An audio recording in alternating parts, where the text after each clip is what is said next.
Hello, talking rotator cuff rehabilitation, strength work for improving the stamina and strength of a specific muscle in the rotator cuff group of the shoulder.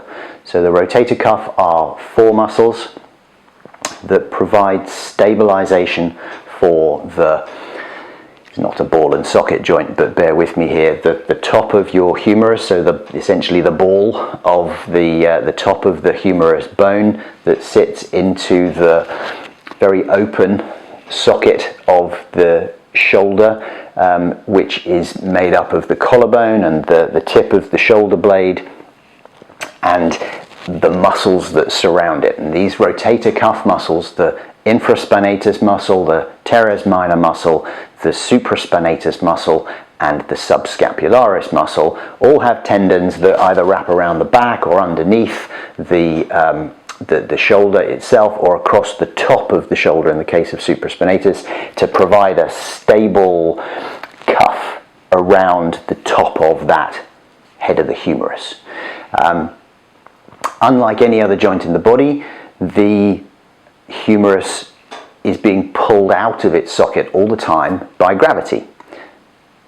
Pretty much every other joint is experiencing compression under the load of gravity. So we really need these muscles to have good integrity, and it's not uncommon for the tendons where the muscle attaches onto the bone to become inflamed and irritated. So in other videos that I've done, I've shown you how to create an exercise that's going to stretch the connective tissues, the fascia, as well as the tendons of the muscles themselves. We've looked at how to isolate some of the pure internal and external rotator muscles, the infraspinatus and the subscapularis. This is about subscap. Again, this is about taking the arm into a slightly more elevated position and creating work into that muscle. So I'm going to use my tube with a handle on it again, and I'm going to use my weights rack here to have a platform upon which I can put my elbow at about 90 degrees of elevation away from my body. And the action in this position of subscapularis is internal rotation. So it gives me the ability here to pull both concentrically, so this muscle is getting shorter as I load it, and then eccentrically, so it's lengthening as I unload it, and just repeating. So very, very specifically subscapularis involved in this movement, and having my elbow in this single position really helps to isolate that rotation along the axis of the humerus bone, the upper arm bone. And it's a rinse and repeat.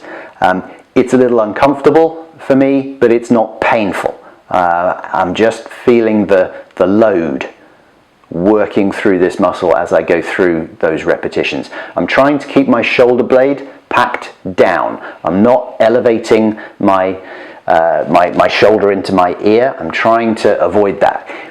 Depending on what your particular problem is with the shoulder, you may find this position difficult. It may take you a while to be able to elevate your arm away from your body sufficiently far to be satisfactorily comfortable in that position and going through that particular pattern of movement.